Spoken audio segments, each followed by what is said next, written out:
कक्षा नवमी, पाठ शुक्र तारे के समान। लेखक हैं स्वामी आनंद। यहाँ पाठ की व्याख्या दी जा रही है। तो आइए समझते हैं पाठ शुक्र तारे के समान। मूलतः गुजराती भाषा में लिखे गए प्रस्तुत पाठ शुक्र तारे के समान में लेखक ने गांधी जी के निजी सचिव महादेव भाई देसाई की बेजोड़ प्रतिभा और व्यस्ततम दिनचर्या को उकेरा है। लेखक अपने इस रेखा चित्र के नायक के व्यक्तित्व और उसकी ऊर्जा, उनकी लगन और प्रतिभा से अभिभूत है। महादेव भाई की सरलता, सज्जनता, निष्ठा, समर्पण, लगन और निरभिमान को लेखक ने पूरी ईमानदारी से शब्दों में पिरोया है। उनकी लेखनी महादेव के व्यक्तित्व का ऐसा चित्र खींचने में सफल रही है कि पाठक को महादेव भाई पर अभिमान हो आता है। लेखक के अनुसार कोई भी महान व्यक्ति महानतम कार्य तभी कर पाता है जब उसके साथ ऐसे सहयोगी हों जो उसकी तमाम इत्र चिंताओं और उलझनों को अपने सिर ले लें। गांधी जी के लिए महादेव भाई और भाई प्यारेलाल जी ऐसी ही शख्सियत थे। पाठ का आरंभ करते हुए लेखक लिखते हैं, आकाश के तारों में शुक्र की कोई जोड़ नहीं। शुक्र चंद्र का साथी माना जाता है। उसकी आभा प्रभा का वर्णन करने में संसार के कवि थके नहीं। आभा प्रभा होता है चमक या तेज। फिर भी नक्षत्र मंडल मीन्स तारा मंडल में कलगी रूप इस तेजस्वी तारे को दुनिया या तो ऐन शाम के समय बड़े सवेरे घंटे 2 घंटे से अधिक देख नहीं पाती। इसी तरह भाई महादेव जी आधुनिक भारत की स्वतंत्रता के उषा काल में अपनी वैसी ही आभा से हमारे आकाश को जगमगाकर देश और दुनिया को मुग्ध करके शुक्र तारे की तरह ही अचानक अस्त हो गए। सेवा धर्म का पालन करने के लिए इस धरती पर जन्मे स्वर्गीय महादेव देसाई गांधी जी के मंत्री थे। मित्रों के बीच विनोद से मीन मजाक में अपने को गांधी जी का हम्माल कहने में और कभी कभी अपना परिचय उनके पीर, बावर्ची, भिश्ती, खर के रूप में देने में वे गौरव का अनुभव किया करते थे। हम्माल का अर्थ होता है बोझ उठाने वाला। पीर का अर्थ होता है महात्मा या कोई सिद्ध। बावर्ची का अर्थ होता है खाना पकाने वाला या रसोइया। भिश्ती कहते हैं मश्क में पानी ढोने वाला व्यक्ति। खर कहते हैं गधा। तो अपने आप को इस तरह की उपमा देने में वे पीछे नहीं हटते थे, ना ही शर्म महसूस करते थे। गांधी जी के लिए वे पुत्र से भी अधिक थे। जब सन 1917 में वे गांधी जी के पास पहुंचे थे, तभी गांधी जी ने उनको तत्काल पहचान लिया और उनको अपने उत्तराधिकारी का पद सौंप दिया। सन 1919 में जलियांवाला बाग के हत्याकांड के दिनों में पंजाब जाते हुए गांधी जी को पलवल स्टेशन पर गिरफ्तार किया गया था। गांधी जी ने उसी समय महादेव को अपना वारिस कहा था। सन 1929 में महादेव भाई आसेतु हिमाचल देश के चारों कोनों में समूचे देश के दुलारे बन चुके थे। इस बीच पंजाब में फौजी शासन के कारण जो कहर बरसाया गया था, उसका ब्यौरा रोज़ रोज़ आने लगा। पंजाब के अधिकतर नेताओं को गिरफ्तार करके फौजी कानून के तहत जन कैद की सजाएं देकर कालापानी भेज दिया गया। लाहौर के मुख्य राष्ट्रीय अंग्रेज़ी दैनिक पत्र ट्रिब्यून के संपादक श्री कालीनाथ राय को 10 साल की जेल की सज़ा मिली। गांधी जी के सामने जुल्मों और अत्याचारों की कहानियां पेश करने के लिए आने वाले पीड़ितों के दल गामदेवी से मणि भवन पर उमड़ते रहते थे। महादेव उनकी बातों की संक्षिप्त टिप्पणियां तैयार करके उनको गांधी जी के सामने पेश करते थे और आने वालों के साथ उनकी रूबरू मुलाकातें भी करवाते थे। मतलब ये कि गांधी जी के पास जो लोग आते थे अपनी कहानी सुनाने के लिए कि east India company, Britishers means जो उन पर जुल्म ढा रहे हैं, जो अत्याचार उनके ऊपर हो रहे हैं, उनकी जो कहानियाँ थी उन्हें वे आकर जब गांधी जी को सुनाना चाहते थे तो जो महादेव भाई थे पहले उनकी सारी बातों को सुनते थे। उनकी संक्षिप्त होता है शॉर्ट नोट्स बनाते थे, उसके संक्षिप्त टिप्पणियाँ हो गया शॉर्ट नोट्स बनाना। फिर उनको गांधी जी के सामने पेश करते थे और जो लोग उनसे मिलने आते थे उनकी रूबरू मुलाकातें भी करवाते थे। मीन्स कि गांधी जी के साथ उनकी आमने सामने इंटरेक्शन भी करवाते थे। गांधी जी मुंबई के मुख्य राष्ट्रीय अंग्रेज़ी दैनिक बॉम्बे क्रॉनिकल में इन सब विषयों पर लेख लिखा करते थे। क्रॉनिकल में जगह की तंगी बनी रहती थी। कुछ ही दिनों में क्रॉनिकल के नीडर अंग्रेज संपादक हॉर्नीमैन को सरकार ने देश निकाले की सज़ा देकर इंग्लैंड भेज दिया। उन दिनों मुंबई के 3 नए नेता थे। उनके नाम थे शंकरलाल बैंकर, उमर सुबानी और जमनादास द्वारकादास। इनमें अंतिम श्रीमती बेसेंट के अनुयायी थे। ये नेता यंग इंडिया नाम का एक अंग्रेज़ी साप्ताहिक भी निकालते थे, लेकिन उसमें क्रॉनिकल वाले हॉर्नीमैन ही मुख्य रूप से लिखते थे। उनको देश निकाला मिलने के बाद इन लोगों को हर हफ्ते साप्ताहिक के लिए लिखने वालों की कमी रहने लगी। ये तीनों नेता गांधी जी के परम प्रशंसक थे और उनके सत्याग्रह आंदोलन में मुंबई के बेजोड़ नेता भी थे। इन्होंने गांधी जी से विनती की कि वे यंग इंडिया के संपादक बन जाएं। गांधी जी को तो इसकी सख्त ज़रूरत थी ही। उन्होंने विनती तुरंत स्वीकार कर ली। सख्त ज़रूरत क्यों थी? क्योंकि उसका रीज़न ये था कि जो साप्ताहिक वे निकालते थे क्रॉनिकल, उसके लिए उन्हें पूरा जो भी सारी मटेरियल डालना होता था उसमें हर सप्ताह जो आना होता था उसके लिए जगह कम पड़ती थी। इसलिए उन्होंने यंग इंडिया का संपादक बनना स्वीकार कर लिया। गांधी जी का काम इतना बढ़ गया कि साप्ताहिक पत्र भी कम पड़ने लगा। गांधी जी ने यंग इंडिया को हफ्ते में 2 बार प्रकाशित करने का निश्चय किया। हर रोज़ का पत्र व्यवहार और मुलाकातें, आम सभाएं आदि कामों के अलावा यंग इंडिया साप्ताहिक में छापने के लेख, टिप्पणियां, पंजाब के मामलों का सार संक्षेप और गांधी जी के लेख, ये सारी सामग्री हम 3 दिन में तैयार करते। यंग इंडिया के पीछे पीछे नवजीवन भी गांधी जी के पास आया और दोनों साप्ताहिक अहमदाबाद से निकलने लगे। 6 महीनों के लिए मैं भी साबरमती आश्रम में रहने पहुंचा। शुरू में ग्राहकों के हिसाब किताब की और साप्ताहिकों को डाक में डलवाने की व्यवस्था मेरे जिम्मे रही, लेकिन कुछ ही दिनों के बाद संपादक सहित दोनों साप्ताहिकों की और छापाखाने की सारी व्यवस्था मेरे जिम्मे आ गई। क्योंकि लेखक स्वामी आनंद ने गांधी जी के संसर्ग में आने के बाद उन्हीं के निर्देशन में नवजीवन और यंग इंडिया की प्रसार व्यवस्था संभाल ली थी। आगे लेखक लिखते हैं कि गांधी जी और महादेव का सारा समय देश भ्रमण में बीतने लगा। ये जहाँ भी होते वहाँ से कामों और कार्यक्रमों की भारी भीड़ के बीच भी समय निकालकर लेख लिखते और भेजते। सब प्रांतों के उग्र और उदार देशभक्त, क्रांतिकारी और देश विदेश के धुरंधर लोग, संवाददाता आदि गांधी जी को पत्र लिखते और गांधी जी यंग इंडिया के कॉलमों में उनकी चर्चा किया करते। महादेव गांधी जी की यात्राओं के और प्रतिदिन की उनकी गतिविधियों के साप्ताहिक विवरण भेजा करते। इसके अलावा महादेव देश विदेश के अग्रगण्य समाचार पत्र जो आंखों में तेल डालकर गांधी जी की प्रतिदिन की गतिविधियों को देखा करते थे और उन पर बराबर टीका टिप्पणी किया करते थे, उन्होंने उनको भी आड़े हाथों लेने वाले लेख भी समय समय पर लिखे। मतलब है उनको आड़े हाथों लेने वाले लेख भी समय समय पर लिखा करते थे। कौन? ये महादेव भाई की बात कर रहे हैं कि महादेव भाई बिजी रहते हुए भी गांधी जी के साथ ये कार्य किया करते थे।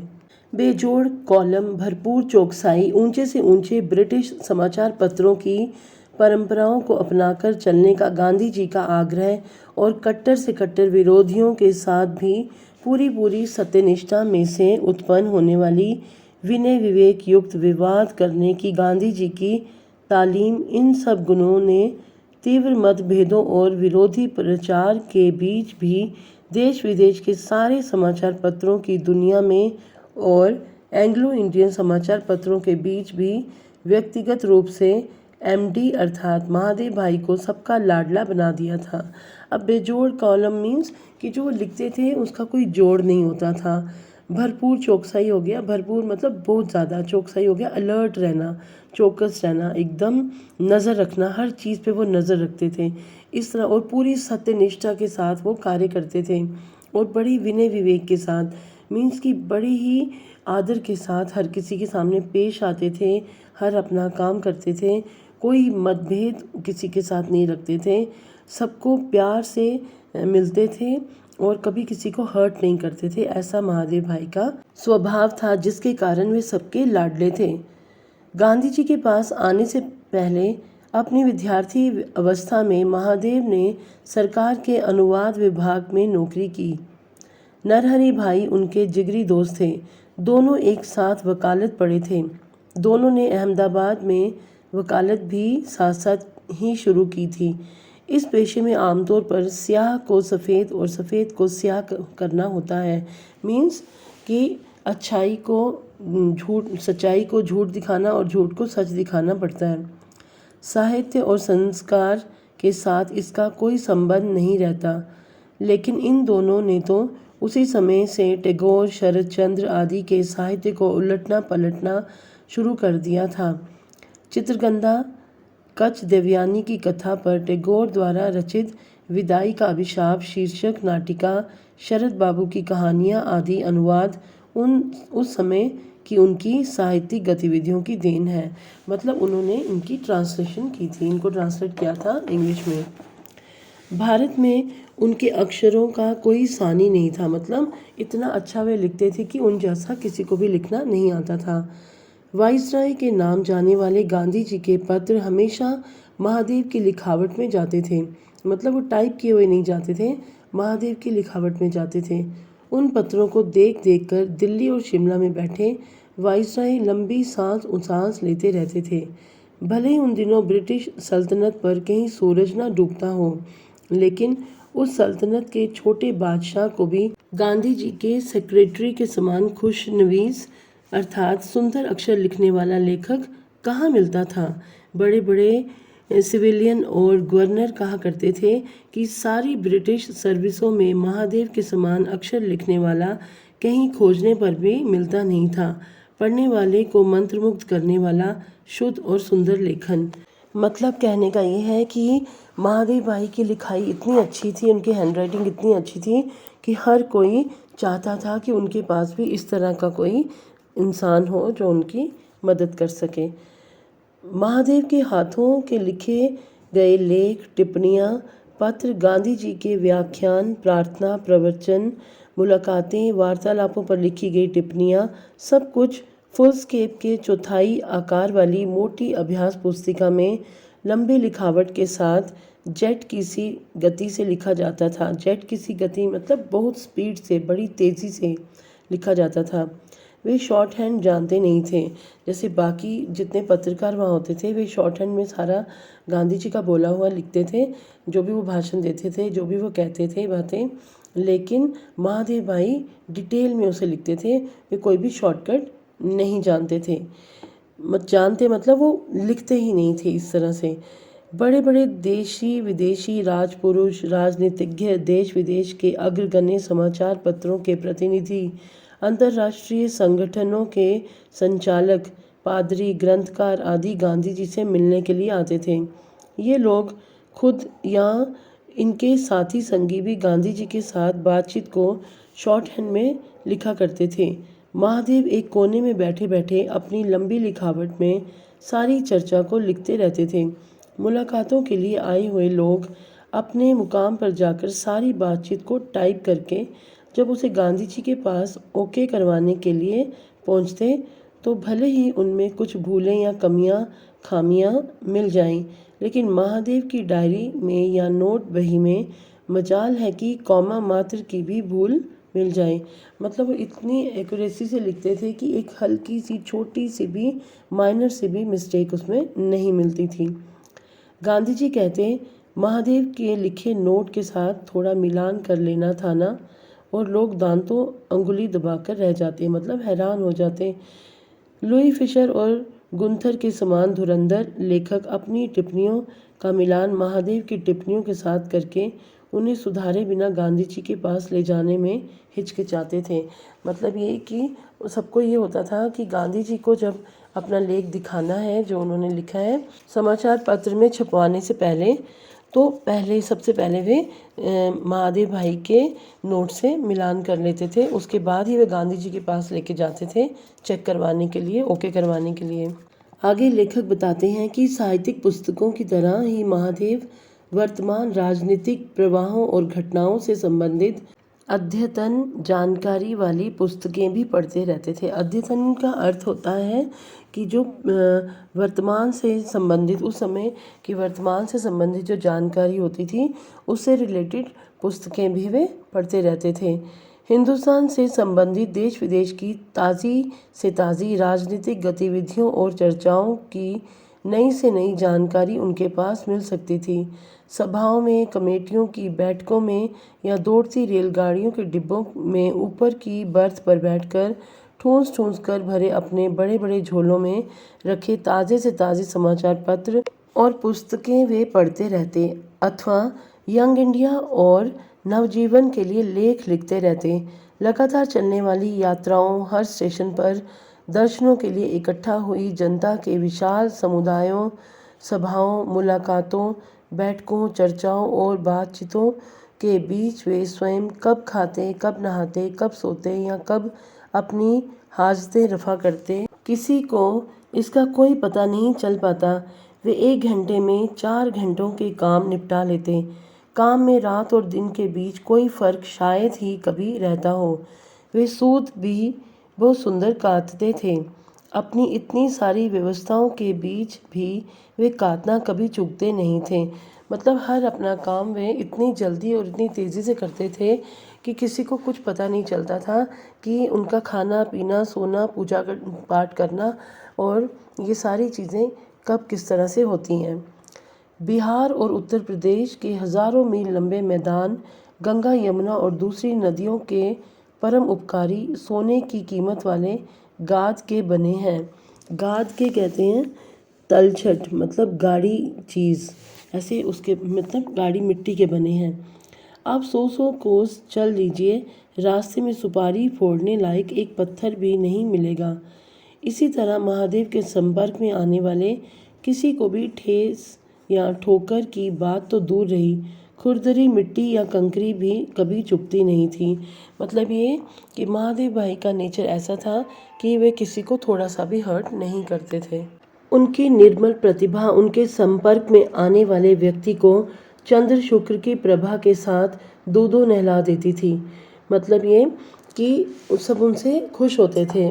वो उनके नेचर को देखकर, उनके स्वभाव से, उनके बोलने के तरीके से और उनका जो व्यवहार था उससे सभी बड़े खुश होते थे। उसमें सराबोर होने वाले के मन में उनकी इस मोहिनी का नशा कई कई दिन तक उतरता ना था। महादेव का समूचा जीवन और उनके सारे कामकाज गांधी जी के साथ एक रूप होकर इस तरह गुंथ गए थे कि गांधी जी से अलग करके अकेले उनकी कोई कल्पना की ही नहीं जा सकती थी। कामकाज की अनवरत व्यवस्थाओं के बीच कोई कल्पना भी नहीं कर सके। इस तरह समय निकालकर लिखी गई दिन प्रतिदिन की उनकी डायरी की वे अनगिनत अभ्यास पुस्तकें आज भी मौजूद हैं। प्रथम श्रेणी की शिष्ट, संस्कार संपन्न भाषा और मनोहारी लेखन शैली की ईश्वरीय देन महादेव को मिली थी। यद्यपि गांधी जी के पास पहुंचने के बाद घमासान लड़ाइयों, आंदोलनों और समाचार पत्रों की चर्चाओं के भीड़ भरे प्रसंगों के बीच केवल साहित्यिक गतिविधियों के लिए उन्हें कभी समय नहीं मिला, फिर भी गांधी जी की आत्मकथा सत्य के प्रयोग का अंग्रेजी अनुवाद उन्होंने किया, जो नवजीवन में प्रकाशित होने वाले मूल गुजराती की तरह हर हफ्ते यंग इंडिया में छपता रहा। बाद में पुस्तक के रूप में उसके अनगिनत संस्करण सारी दुनिया के देशों में प्रकाशित हुए और बिके। सन 1934-35 में गांधी जी वर्धा के महिला आश्रम में और मगनवाड़ी में रहने के बाद अचानक मगनवाड़ी से चलकर सेवागांव की सरहद पर एक पेड़ के नीचे जा बैठे। उसके बाद वहां 1-2 झोंपड़े बने और फिर धीरे धीरे मकान बनकर तैयार हुए। तब तक महादेव भाई, दुर्गा बहन और नारायण के साथ मगनवाड़ी में रहे। वहीं से वे वर्धा की असह्य गर्मी में रोज सुबह पैदल चलकर सेवाग्राम पहुंचते थे। वहां दिन भर काम करके शाम को वापस पैदल आते थे। आते जाते पूरे 11 मील चलते थे। रोज रोज का ये सिलसिला लंबे समय तक चला। कुल मिलाकर इसका जो प्रतिकूल प्रभाव पड़ा, उनकी अकाल मृत्यु के कारणों में वे एक कारण माना जा सकता है। इस मौत का घाव गांधी जी के दिल में उनके जीते जी बना ही रहा। वे भर्तृहरि के भजन की ये पंक्ति हमेशा दोहराते थे, ऐरे जख्म जोगे नहीं जशे, अर्थात ये घाव कभी योग से भरेगा नहीं। बाद के सालों में प्यारेलाल जी से कुछ कहना होता और गांधी जी उनको बुलाते तो उस समय भी अनायास उनके मुख से महादेव ही निकलता।